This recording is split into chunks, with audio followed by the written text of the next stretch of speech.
Então vamos pra Shadow and Bone, porque a gente já passou 40 minutos falando dessa merda. Eu vou deixar a Yasmin começar falando e depois eu volto. Vai. Finalmente vou poder falar de alguma coisa que eu não assisti, Daisy Jones, aí eu tô aqui em silêncio só escutando. Mas tá tudo bem. Assim, pô, foda que eu achava mais interessante você começar falando do que eu começar a coringar como fã. Eu reclamando. Não, mas começa você, porque eu não entendi o que aconteceu. Então não adianta eu falar nada, porque eu não entendi. Então... Essa temporada de Shadow and Bone, ela é complicada. Porque se na primeira temporada... a gente não fez episódio falando, né, sobre a primeira temporada.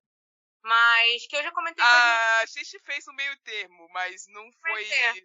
Só citando, não foi focado nisso.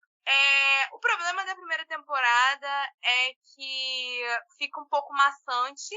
Tem bastante coisa acontecendo, mas chega um momento que fica maçante. Dessa temporada, eles juntaram os 2 últimos livros de Grisha, que é Ruína e Exceção e Sol e Tormenta, alguma coisa parecida com isso. Sol e Tormenta e Ruína e Ascensão. 2 livros de 300 páginas que eu, particularmente, eu acho que poderia ter sido um livro só. Isso eu concordo. O problema é que, assim, se fosse só uma questão de pegar os 2 últimos livros de Grisha e colocar nessa única temporada e resolver tudo que tem que resolver rápido, sem a encheção de linguiça que a Ali Bardugo botou, e boa parte do fandom concorda, ia ser uma ótima temporada. Não ia ser tão boa assim, porque o núcleo da Alina é muito chato. Mas, pelo menos, ia ser uma coisa mais amarradinha. O problema principal é que foi colocado também o segundo livro de Six of Crows, que foi Crooked Kingdom, que é o plot de que o Matias está preso. Quer dizer, em Crooked Kingdom o Matias já não está mais preso. Mas, assim, tem coisas que acontecem em Crooked Kingdom, por exemplo, a vingança do Cass com o P.E.K.K.A. e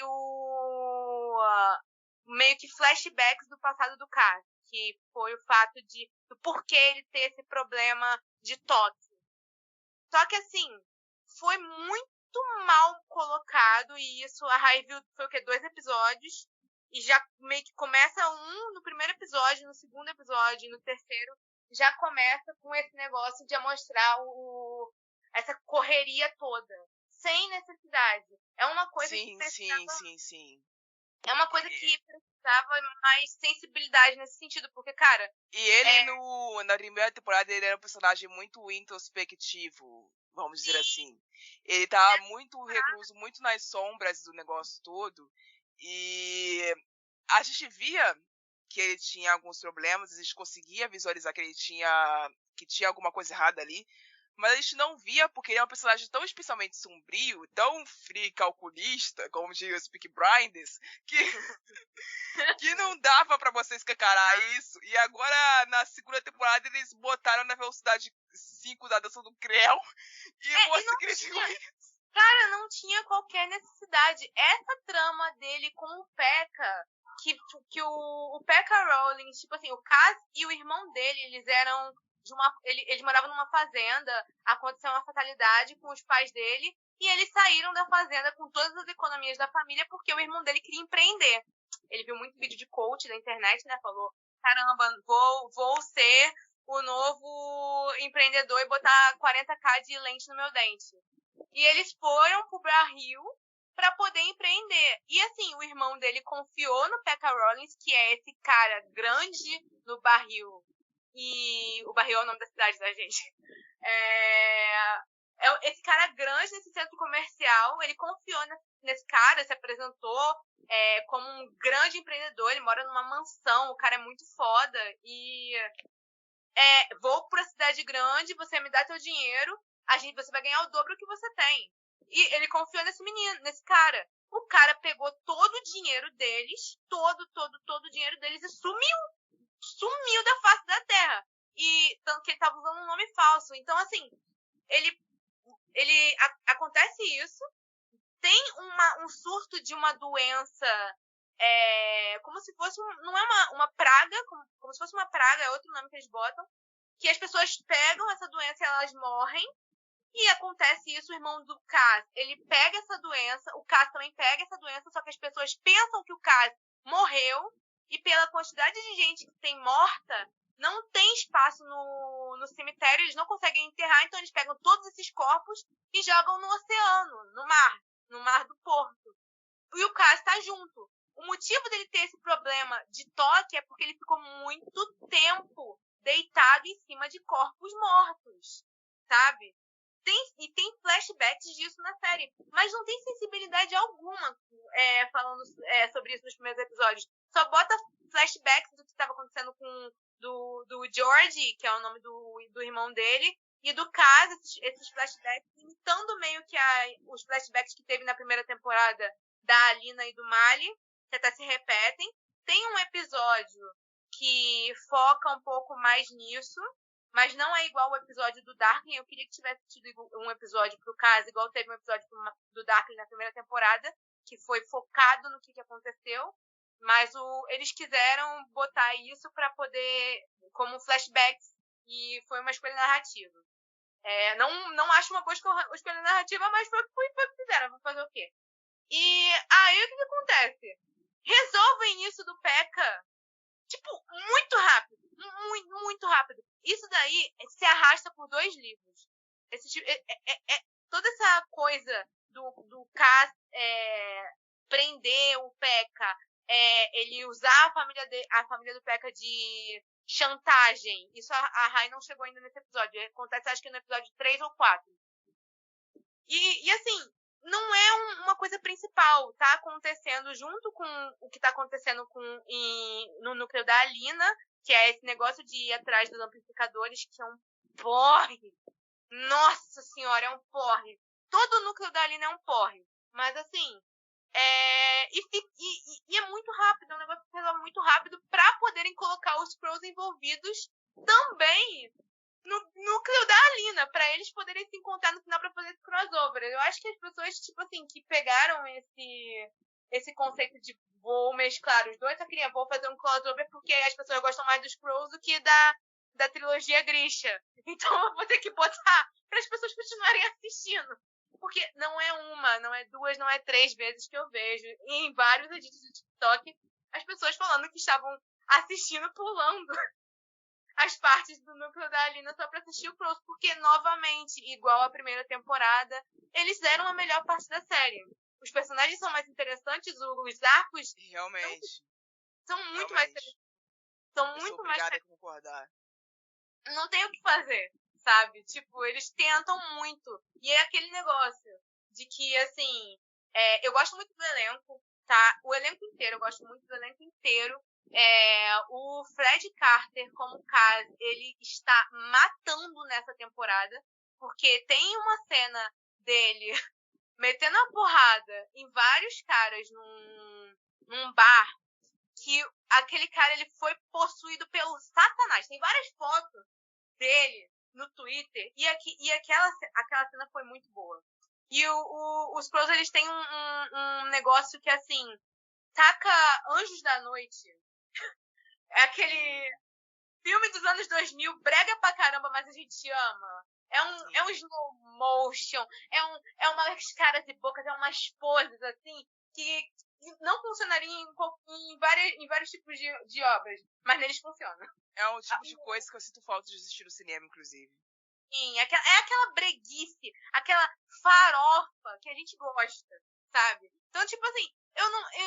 A minha questão com os pros é essa enxugada que deram em várias coisas. Tanto que, assim, colocaram bastante a questão do toque pro Cass. Só que a Inês, que é o par romântico do Cass, e ela tem várias outras facetas também, além de ser o par romântico do Cass, ela também tem problema com toque, porque ela foi retirada dos pais dela, eles eram meio que, entre aspas, né, eu não lembro o termo correto, eles eram meio que romani, no caso, tipo, cigano. Cigano não é a palavra que se usa, mas só pra dar uma ilustrada, eles eram... Eu esqueci a palavra. Nômades. Assim, tipo, como se fosse circo, não chega a ser circo, mas bem parecido, artes cênicas. E eles viajavam por vários lugares. E acontece que a Inês, ela estava dormindo e ela foi meio que sequestrada e colocaram ela num bordel. Desde pequena, desde muito pequena mesmo. E ela tem esse problema com toque em relação a isso, sabe? Então, isso não foi abordado nem na primeira temporada, nem na segunda, sabe? Na primeira foi porcamente abordado. E na segunda menos ainda, porque a Inês é mais tranquila. O trauma da Inês não é tão intrínseco igual o caso, que ela não consegue tocar nas pessoas, mas ela também tem trauma. Então, tipo assim, uma pessoa que ela não leu os livros, ela só vai falar que o único que tem o trauma é o caso. Então, isso foi uma coisa também que já foi reclamado muito reclamado no Twitter também. A questão, eu vou agora no núcleo da Lina e é o momento que eu vou reclamar bastante. O problema do núcleo da Lina, eu acho que tem certas histórias que elas não têm muita salvação. A questão de Grisha é que, cara, é um enredo chato. A Alina, ela foi melhorada muito nessa temporada. A Jessie, ela fez milagre, ela fez muito milagre. A Alina, tipo assim, ela tem facetas, sabe? Mas o núcleo dela é muito chato, é muito maçante. E a série, ela tem um péssimo problema, que já tinha sido reclamado na primeira temporada, e nessa segunda piorou, que é o problema de localização. Eu vou abrir aqui o mapa que eu tenho aqui em King of Stars, que é o livro do Nikolai, para poder falar as coisas certas. A gente tem Ravka, que é a cidade principal. Pós a dobra, a gente tem para a Novizen, que é citado também, que é onde a Alina, no início da série, nos primeiros episódios, está lá como refugiada, que é aquelas pessoas que têm certos... como que eu vou dizer? Não é o vestuário puxado, parecido um pouco com a estética de meio sul-africana, não sei se você reparou isso. E a gente tem, então, Sim. Pós isso, a gente tem Churran, que Churran aparece lá pro final da temporada. E, assim, tem outras cidades também, mas como não é muito abordada, eu não vou ficar muito nisso, porque senão, né, vai ficar perdida. Mas, assim, chega um momento da aparição do Nikolai, que a própria Rai estava reclamando em relação a isso, que não dá pra você saber onde você tá. Eles ultrapassam a dobra e você não sabe se eles estão do lado de Ravka, que é onde o Darklin tá, né, que ele tá meio que no castelo antigo do rei, ou se eles estão pra Arkesk, por aí. Porque não dá pra saber. E o Nikolai, ele aparece como corsário.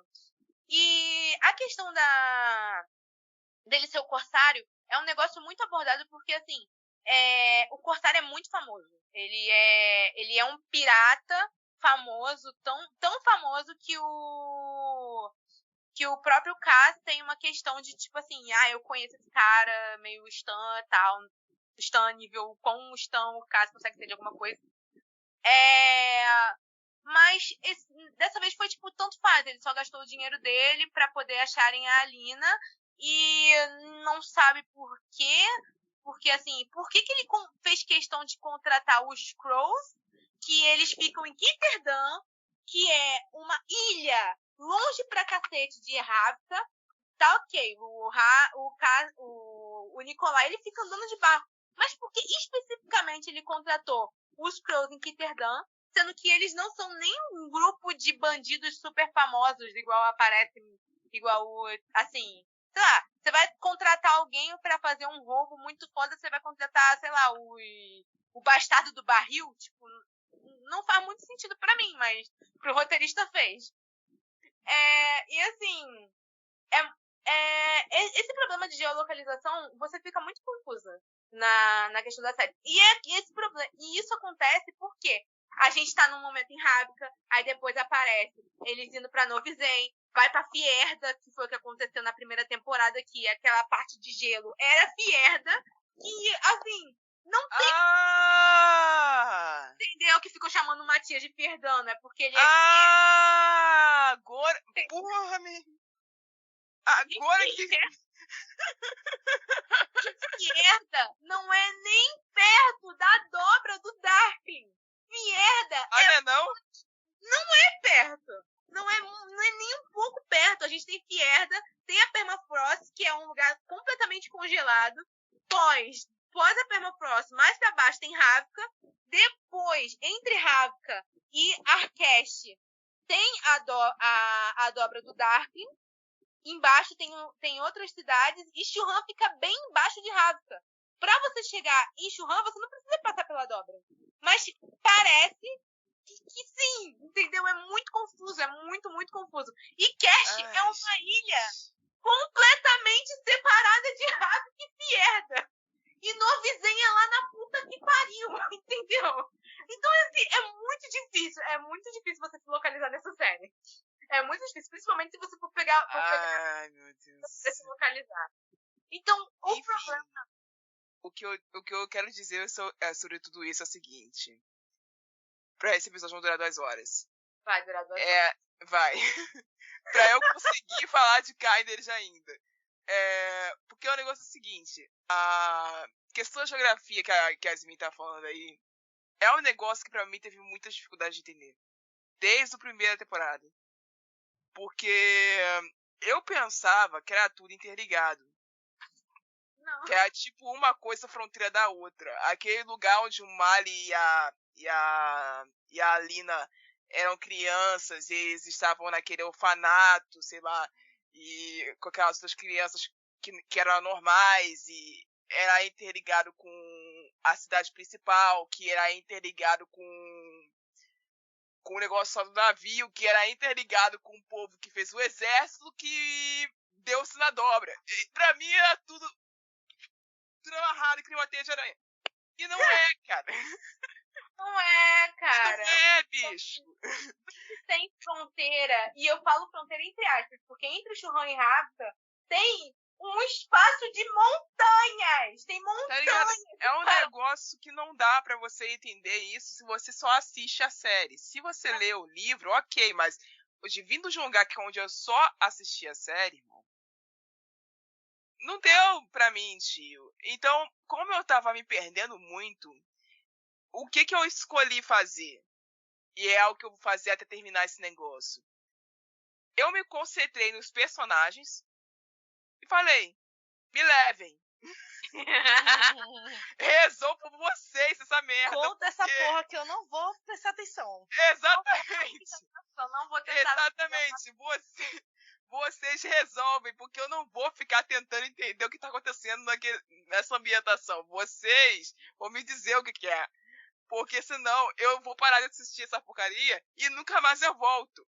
Pra esse negócio dar certo, tinha que ser uma série igual a Lost. 8 temporadas de você explicando a ilha. Pra você ter um negócio decente. Mas não. Vai botar tudo em 2 pra poder fazer um negócio que ninguém entendeu porcaria nenhuma. Não, cara, é muito difícil. É muito. A questão da localização, sinceramente. Tipo assim, é muito difícil. Mesmo aparecendo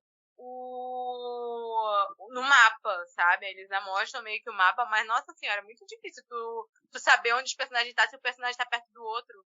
Tipo assim, é de estalar o dedo o tempo do Cass e os Crows no final da série chegar de Churran pra Ravka. Tipo assim, eles fazem fronteira, mas tem montanhas separando vocês. Como que vocês passaram de Churran pra Ravka tão rápido?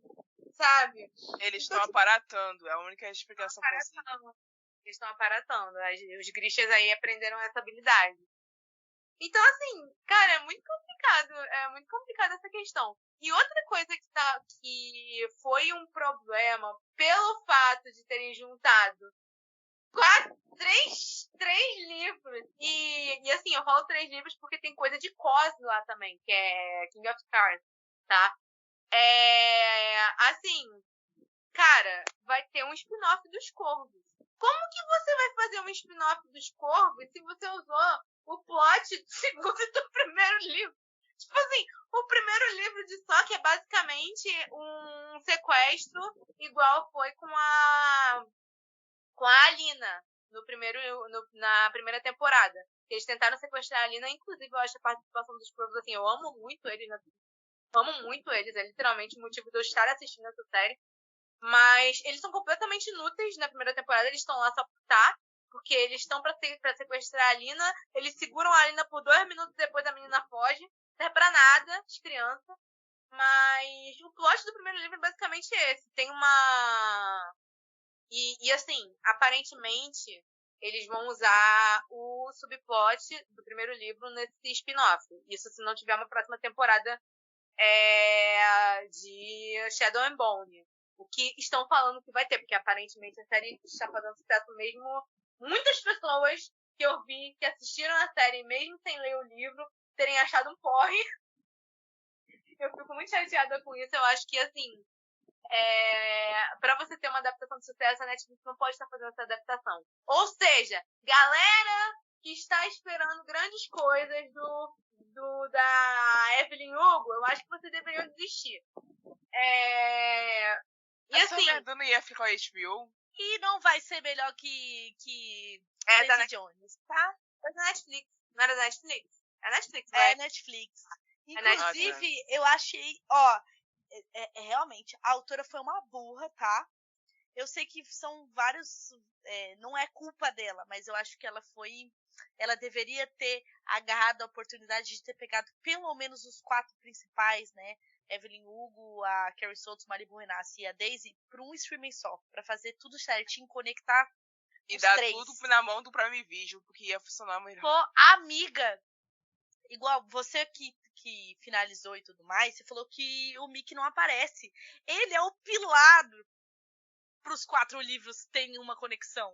E simplesmente não existe mais. Mas se dessem isso na mão da Prime Video direito, eles iriam fazer, porque a Prime Video faz boas adaptações de livros. Então, um exemplo claro disso é O Homem no Castelo Alto. Então, assim, eu tô falando da Prime Video como empresa, tá?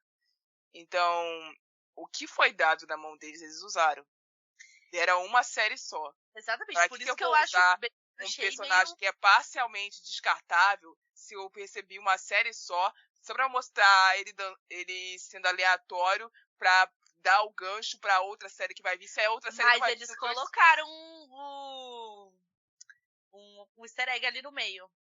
Na cena que tá o Ted... Isso eu não percebi, então... a cena que tá o Ted e o Billy naquele quartinho meio almoxarifado, e ele bate a porta, atrás dele tem um calendário. Neste calendário tem uma moça de biquíni. Meus caros, aquela é a Nikki River, que é a principal do livro Malibu Renasce. A filha do Mickey, inclusive. Sim, ok. Então, eles tentaram fazer alguma coisa, mas eu acho que a Taylor, se ela tivesse tentado, sei lá, pelo menos os 4 principais, a Evelyn Hugo ia ter um final mais feliz. Talvez. Porra, a Netflix vai ser uma merda, viu? Eu já falo logo que, assim, o livro já não é essas coisas. Não é um grande coisa, assim. Mas o ponto não é esse, né? Vamos voltar, porque senão esse episódio vai ficar gigantesco. Já tá? Já tá. Já era. Já tá. E assim... Nossa, eu perdi completamente o fio da minha...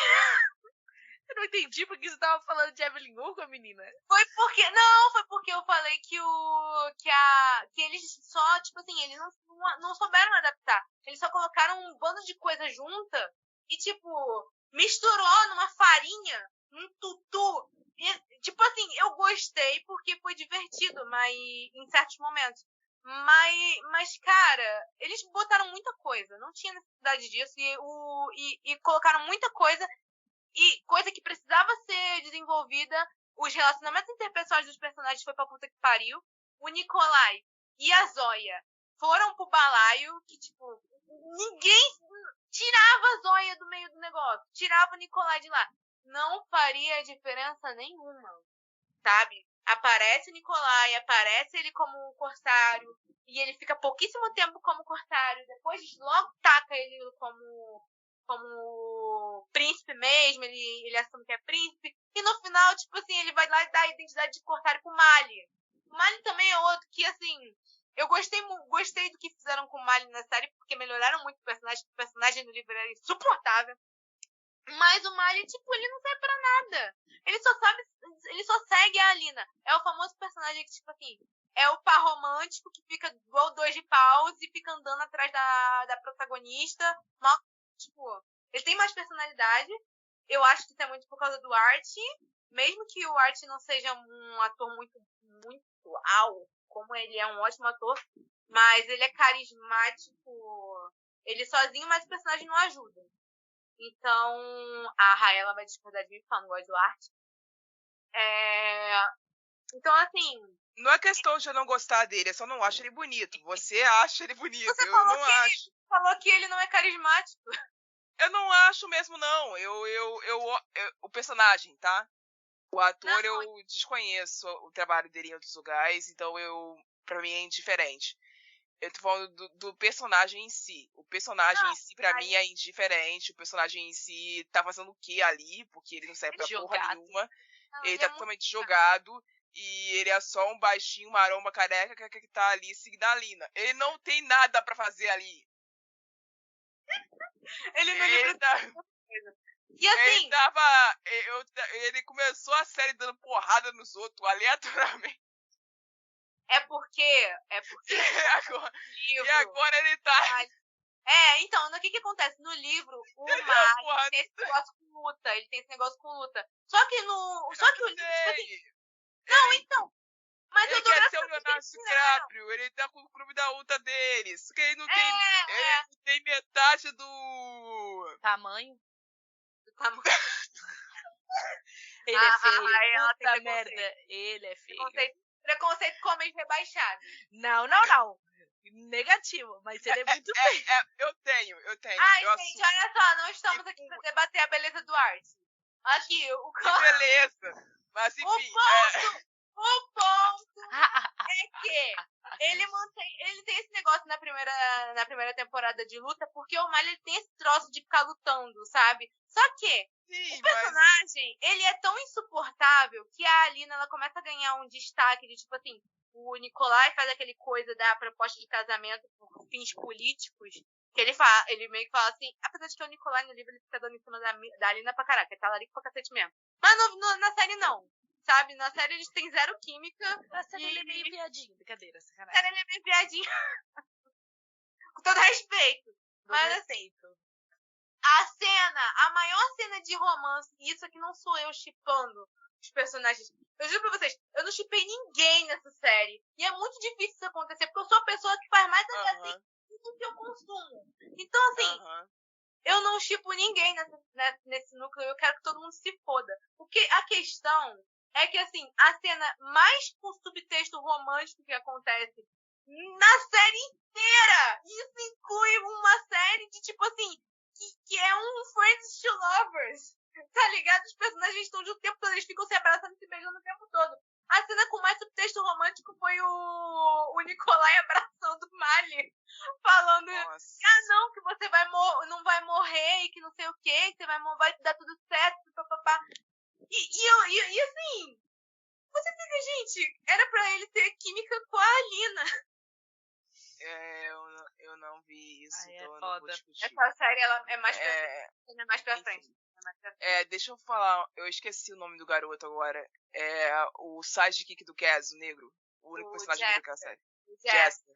O Jasper, ele é o único personagem negro dessa série, é o único personagem negro relevante, porque a primeira menina negra dessa série morreu na primeira temporada e em um dos primeiros episódios.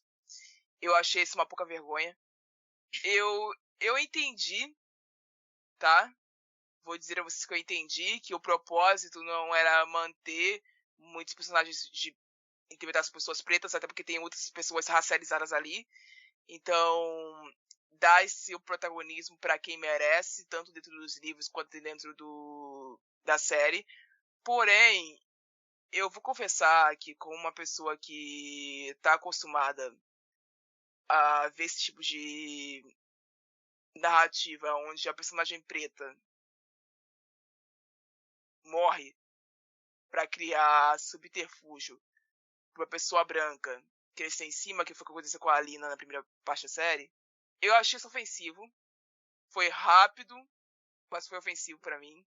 O Jesser, ele tem algumas cenas onde ele é presente, mas ele não é protagonista da própria história. Ele é só pelo menos o que parece pra mim até agora, ele é só a sombra do Cass. Ele não tem uma história própria, pelo menos pra mim não parece que ele tem nessa série. E isso me incomoda. Então, são coisas que são relativas aos personagens negros dessa série que me incomodaram muito. Mas, como ela já tá acabando, foda-se, então. Eu só espero que na próxima vez Melhorem. que a Netflix se meter a adaptar personagens negros de alguns livros, a melhore. Entende? A melhore, porque isso tá se tornando um padrão e eu tô começando a ficar irritada. É isso. O Jasper, ele literalmente protagoniza o único romance desenvolvido no núcleo dos Corvos. Tem um foco pra caramba no relacionamento com a mãe dele depois. Tem muito mais destaque nele depois. Eu tô entendendo o que você tá falando por causa da primeira temporada e porque você tá no segundo episódio. Mas sobre isso de tipo assim, ele é só o sidekick, não, ele não é só o sidekick. Isso aí, eu tô entendendo o que tu tá falando, até porque isso realmente aconteceu principalmente no núcleo da Alina. Mas assim, isso não é um fato nessa temporada. A temporada realmente tem muitos defeitos, mas tipo assim, eles focam bastante no Jasper e focam bastante na Nadia, que é uma outra personagem, uma grisha teriyaki. Mas ela é marrom.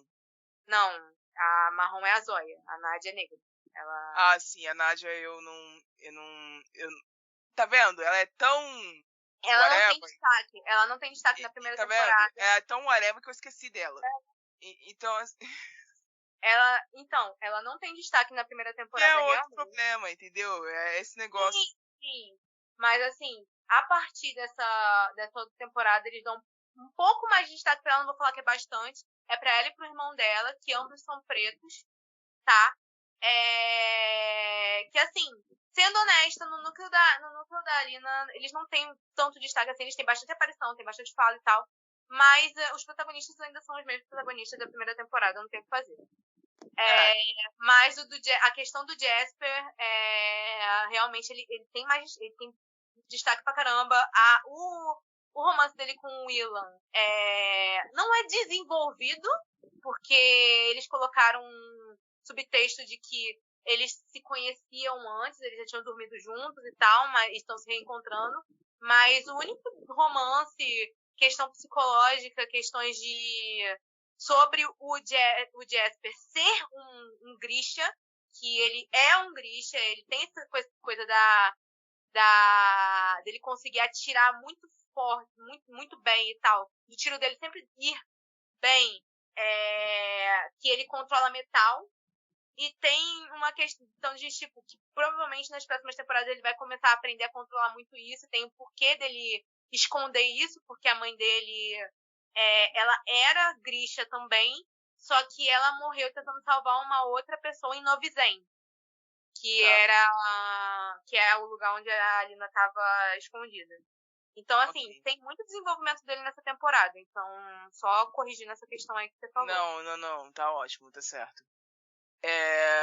Agora falando sobre Kindred pra encerrar esse episódio de vez, meu Deus do céu. Kindred, pra quem não sabe, é uma história que foi adaptada do livro da Octavia Butler, que ficou conhecida nos Estados Unidos primeiro e depois no mundo todo como uma dama da ficção científica e uma das mães do terror. E basicamente o enredo da série é sobre uma mulher que é uma viajante no tempo, que ela consegue se teletransportar para a época da escravidão no sul dos Estados Unidos, dentro de uma plantação de algodão, durante algumas horas, enquanto ela deveria estar dormindo. Ela faz esse tipo de transição em sonho, né? E ela encontra a mãe dela, que ela acreditava estar morta, já que ela sofreu um acidente de carro, foi dada como desaparecida e ninguém achou. Então, a série foi comprada pela FX, que é o que sobrou da Fox, e foi adaptada pela Hulu, que é um streaming que só existe nos Estados Unidos da América. Então, a única forma das pessoas que estão fora de lá de assistir isso, ou é VPN ou é pirataria. Não tem pra onde você correr, porque tá reservado no Hulu e ninguém quer comprar. Apesar da série ter recebido uma nota ótima no IMDb, nota 7, os outros streamings não querem correr o risco de comprá-la para poder exibi-la em mais lugares. Ela vai ficar retida no Hulu, e isso é um problema, porque a audiência que deveria ter ido para ela vai ficar muito reduzida, graças ao fato de que grande parte da audiência que está fora do ZEUA é feita através de pirataria, e isso para crítica especializada não conta. Segundo problema, a série em sua arquitetação, tanto no sentido de o presente, é muito bem iluminada, muito bem filmada, é muito bem apresentada. Quando você troca para o cenário da escravidão, a iluminação atinge um teor de escuridão que é para você entender que a maioria dos fatos se passa durante a noite. E também que essa escuridão é usada para indicar um mal presente na atmosfera. Esse cuidado da direção é visível. Porém, isso prejudica a aparição de alguns personagens pretos lá, porque você mal consegue enxergá-los. De tão introspectiva que fica a iluminação em algumas cenas. Fora que boa parte dessas cenas da plantação de algodão são filmadas dentro da plantação ou no meio de uma floresta. E isso também causa com que algumas cenas fiquem confusas, principalmente cenas de ação que ocorrem nessa parte do passado. Um desenvolvimento interessantíssimo que está acontecendo é o personagem Ben, que no presente ele é uma espécie de namorado da protagonista. Ele é um cara branco. E no passado ele é o capitão do mato. É um negócio muito estranho, porque quando você vê a versão dele do passado, você toma um susto e tu fala assim, mano, você aqui e você nesse papel, é um negócio complicado de você engolir. E a reação da protagonista para com isso também é um negócio muito forte. As cenas da protagonista com a mãe na fase do passado são muito chocantes, são muito fortes, são muito tristes. Tem pouquíssimas cenas que você pode considerar que são felizes nessa série, até porque esse não é o objetivo. Ela é uma série de terror e drama, então ela precisa ter essa atmosfera sombria, decadente e essa atmosfera nebulosa. E eu acredito que isso tenha sido retirado do livro de uma certa forma. Eu tô gostando muito de Kindred, espero que não seja cancelada, mas tem uma chance de ser, por conta dessa segregação que a série sofreu por ser exibida somente no Hulu. Esse foi o episódio de hoje, e o que nós aprendemos com esse episódio é... Não deixe a Netflix fazer adaptação literária mais, pelo amor de Deus! E nem a FX falar sobre pessoas pretas. Porque todas as vezes que eles cismam de fazer isso, dá errado. A série não vende, não vai pra frente, eles são obrigados a cancelar por falta de audiência, e quem fica órfão são as pessoas pretas que estavam assistindo. E é isso, até semana que vem, e tchau. Você ouviu um programa participante da rede Podcast é Delas, uma iniciativa que fornece toda a infraestrutura necessária para mulheres hospedarem e publicarem os seus podcasts. Para fazer parte, entre em contato conosco através do site opodcastadelas.com.br ou através das nossas redes sociais, como @opodcastadelas.